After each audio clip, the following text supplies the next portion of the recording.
Hit TV YouTube channels లో మీ వ్యాపార ప్రకటనలకు మరియు ప్రమోషనల్ ఇంటర్వ్యూస్ కోసం వెంటనే సంప్రదించండి. ఈ ప్రయాణం మీకు ఎలా అనిపించింది సినిమా ఇండస్ట్రీలో? నిజంగా సార్ అంటే ఒక మారుమూల పల్లెటూరు నుంచి సినిమా ఇండస్ట్రీకి వచ్చాను.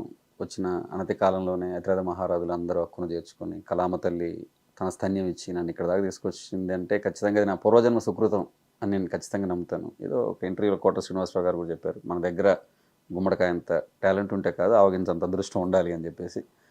బహుశా ఆ అదృష్టం నాకు చాలా ఎక్కువ ఉందనేది నేను ఆ అదృష్టమే గుమ్మడికాయ ఎంత ఉన్నదేమోనని, ఆవగింది కాదు.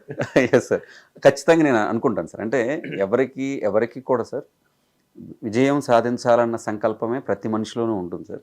ఆ సంకల్పానికి తగ్గ అవకాశం రావాలి, ఆ అవకాశం విజయవంతం అవ్వాలి, ఆ విజయవంతమైన దాన్ని కూడా అందరూ ఆమోదించగలగాలి, ఆమోదించిన దాన్ని దాటి మనకంటూ ప్రత్యేకత ఉండాలి. ఇవన్నీ లైనప్ అవటంలో సార్ ఎక్కడో తప్పకుండా అదృష్టం తాలూకు పాత్ర చాలా పెద్దదని నేను భావిస్తాను సార్. అది నాకు ఖచ్చితంగా ఉంది అనేది సంస్కారం కోసం చెప్తున్న మాట కాదు కదా సార్, త్రికరణశుద్ధిగా నేను నమ్మే మాట కూడా సార్. ఎగ్జాక్ట్లీ. మీరు లేదు మీ నడవడిక కానీ మీ the way you conduct yourself నేను చాలా చోట్ల చూశాను కదా. Thank you so much. మీరు కవి అన్న డిగ్నిటీని ఫస్ట్ మీరు ఫీల్ అవుతారు. ఎస్ సార్, ఎస్ సార్, అది చాలా అవసరం. Yes sir, yes sir. మీరు ఒక పోయిట్ అన్న డిగ్నిటీ మీలో కనిపిస్తుంది నాకు. ఎస్ సార్, అంటే మనం మహామహులు నడిచిన దారిలో నడుస్తున్నప్పుడు సార్ ఏమంటాం, పూలకున్న పరిమళం దారానికి అబ్బినట్టు, ఆ తావికి అబ్బినట్టు, అలాగే మహామహులు నడిచి కావ్య గౌరవం తీసుకొచ్చిన సినిమా పాట పరంపరలో మనం కూడా ఒక భాగస్వామిగా మనమంటూ, అంటే నేను సైతం ప్రపంచాగ్నికి సంవిధానం ఒకటి ఆహుతి ఇచ్చాను అన్నట్టు మనం కూడా ఒక ప్రయత్నం చేస్తూ ఉన్నాం. వారి పేరుని నిలబెట్టవలసినటువంటి బాధ్యత, వారి పేరుని వారి గౌరవాన్ని కొనసాగించవలసిన బాధ్యత మనకు ఖచ్చితంగా ఉందని నేను నమ్ముతాను. దాన్ని నేను ఖచ్చితంగా నాకు అన్వయించుకొని దాన్ని నేను ప్రదర్శించాలని ప్రయత్నిస్తాను. ఎగ్జాక్ట్లీ. ఎందుకంటే మీరు నిజంగానే మీరు అన్నట్టుగా ఎప్పుడో దైత గోపాలం గారి దగ్గర నుంచి, సముద్రాల గారి దగ్గర నుంచి, పింగళ గారి దగ్గర నుంచి, ఆత్రేయ గారు, దేవులపల్లి కృష్ణ శాస్త్రి గారు, శ్రీశ్రీ గారు, కొసరాజు గారు, డాక్టర్ సి నారాయణ రెడ్డి గారు, ఎంత పరంపర ఉందండి. ఆ పరంపరలో ఈ రోజున ఈ తరంలో మీరు కూడా వాళ్ళ సరసన వాళ్ళ వరసన నిలబడే అవకాశం మీకు రావడం అన్నది నిజంగా 100%. అంటే దీనికి మీరు ప్రత్యేకంగా అంటే ఒక పోయిట్ అవ్వడం అంటే మీకు మీరుగా స్వచ్ఛంద కవిత్వం రాసుకోవచ్చు, పుస్తకాలు ప్రచురించుకోవచ్చు. బట్ సినిమా పాట రాయడం అంత సులభం కాదు. అవును సార్. ఎంతమందినో గొల్లపూడి మారుతురారు చెప్పారు, రాయడం అంటే ఏమిటో తెలియని వాడిని ఒప్పించడమే రచయిత తాలూకు గుణం. రచన అంటే అదే అని చెప్పారు. అవును, గొల్లపూడి మారుతురారు. చాలా కష్టమైన విషయం అది. ఆ కష్ట నష్టాల్లో మీ సాధక బాధకాలు ఏంటండి? మీరు ఎలాంటి ఇబ్బందులు పడ్డారా? వాస్తవానికి సార్ పాటను నేను ప్రేమించాను సార్. వాస్తవానికి నేను పాటను ప్రేమించి ఇండస్ట్రీకి వచ్చాను. అంటే ప్రతి వాళ్ళు తమ పనిని ప్రేమించే వస్తారు. అందులో నేను దానికేం మినహాయింపు కాదు. కానీ నేనేమని చెప్తానంటే అండి, నాకు పాట ఎప్పుడూ కూడా అంటే దానికోసం యాతన పడి సాధించే విషయంలాగా నాకు అనిపించదండి. అంటే ఇప్పుడు ఏ నిమిషంలోనైనా మా అమ్మ దగ్గరికి వెళ్ళటానికి, అది నేను సంతోషంలో ఉన్నా, బాధలో ఉన్నా, నాకు భయంగా ఉన్నా, ఎప్పుడైనా మా అమ్మ దగ్గరికి వెళ్ళటానికి నాకు ఎటువంటి మొహమాటము, భేషజం రెండూ ఉండవు, అరమరికలు ఉండవు, అటువంటి ఇది ఉండదు. పాట కూడా నాకు అలాంటిదే మా భావన అండి. ఎప్పుడు ఆ పాట సరసకి వెళ్ళటానికి, ఆ పాట రాయటానికో, లేకపోతే ఆ పాట నా నుంచి అనుసృజన జరగటానికో నాకు ఎటువంటి యాతనగా ఇప్పుడు నేను దాన్ని భావించలేదు. దానికోసం వెళ్ళే ప్రయాణం కూడా నేను డెఫినెట్గా ఏంటంటే యూస్ట్రెస్ అని ఒక మాట వాడతారు సార్ ఇంగ్లీష్లో. యూస్ట్రెస్ అని ఒక వర్డ్ ఉంది. అదేంటంటే స్ట్రెస్ ఉంటుంది. ఒక ఎగ్జామ్ రాసే ముందు పిల్లాడికి ఉండేటువంటి ఒత్తిడి లాంటిది. అది ఎలా అంటే నార్మల్గా ఎగ్జామ్ రాయగానే మంచి మార్కులు వస్తాయి, ఆ స్ట్రెస్ అంటే ఒక మంచి కోసం పడేటటువంటి ఒత్తిడి.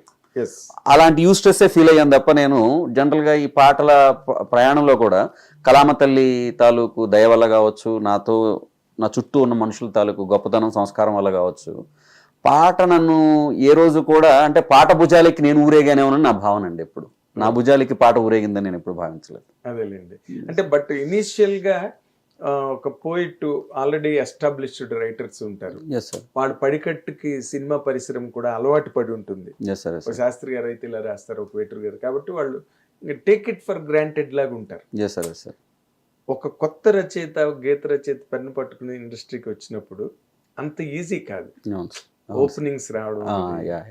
అది మీకు పాట అంటే చాలా ఇష్టం ఉండొచ్చు, సునాయాసంగా రాయొచ్చు, బట్ అవకాశాలు అంత సునాయాసంగా.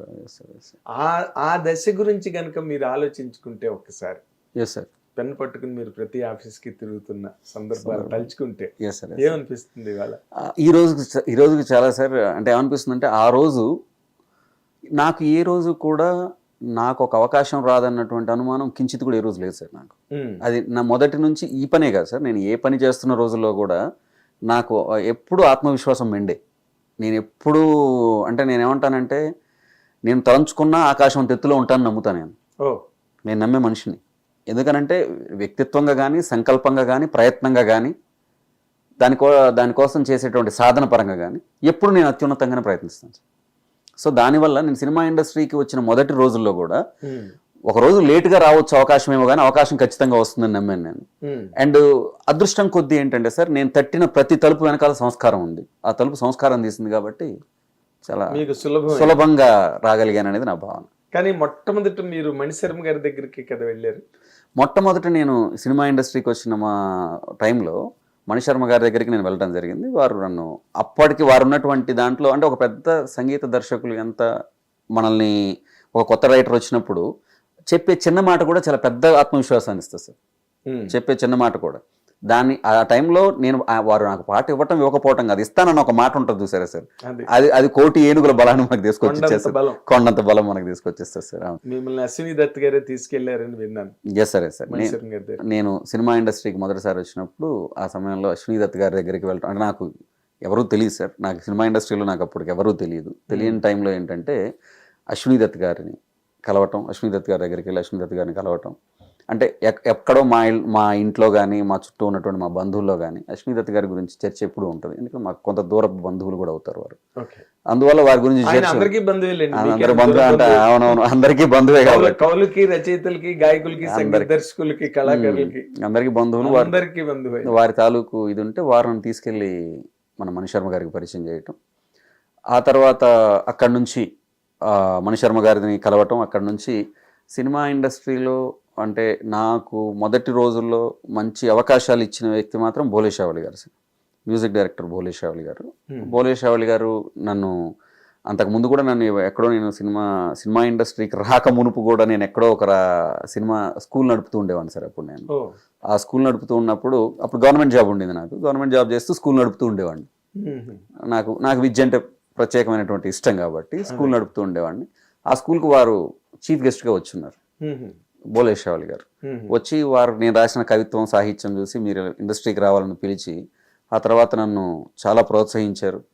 ఆ టైంలో రవి కళ్యాణ్ గారని, మ్యూజిక్ డైరెక్టర్ రవి కళ్యాణ్ గారని, భోలే షావళి గారని, అదేవిధంగా నా మొదటి సినిమా పాట అవకాశం ఇచ్చిన శేఖర్ చంద్ర గారని, ఇలా ఒక్కొక్క మెట్టు ఎక్కుతూ వెళ్ళాను. ఎన్ని మెట్లు ఎక్కినా కానీ మొదటి మెట్టు మాత్రం అశ్విని దత్ గారు ఆ రోజు తీసుకెళ్ళి నన్ను మణిశర్మ గారికి పరిచయం చేయటం. మణిశర్మ గారు నాకు ప్రోత్సాహం, ఆయన ఇచ్చిన మాట చాలా కొండంత ఉత్సాహాన్ని ఇచ్చింది. తర్వాత రాశారా మణిశర్మ గారికి? అయ్యో చాలా పాటలు రాశాను మణిశర్మ గారికి, చాలా పాటలు రాశాను. శ్రీదేవి సోడా సెంటర్ రాశాను సార్, సిటీ మార్ రాశాను, ఆయన సినిమా సిటీ మార్ రాశాను, శ్రీదేవి సోడా సెంటర్ రాశాను.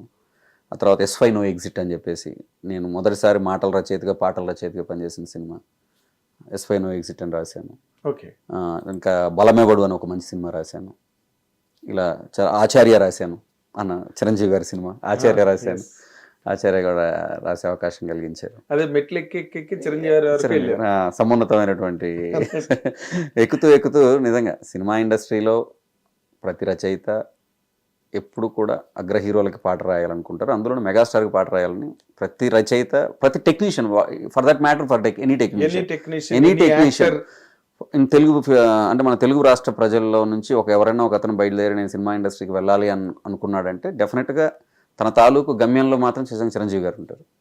సో చిరంజీవి గారికి రాయగలగటం, నిజంగా ఆ అవకాశం మణిశర్మ గారు ఇవ్వటం, అది దత్తు గారి ద్వారా అక్కడికి వెళ్ళటం, అంటే ఇదంతా చాలా నిజంగా సౌభాగ్యం అండి, పూర్వజన్మ సౌభాగ్యం, 100% సౌభాగ్యం. హిట్ టీవీ యాప్ ని డౌన్లోడ్ చేసుకోండి. ఇందులో short news, live news, entertainment movies అన్ని అవైలబుల్ గా ఉన్నాయి. Please download hit TV app. Hit TV app ని ఫ్రీగా డౌన్లోడ్ చేసుకోండి.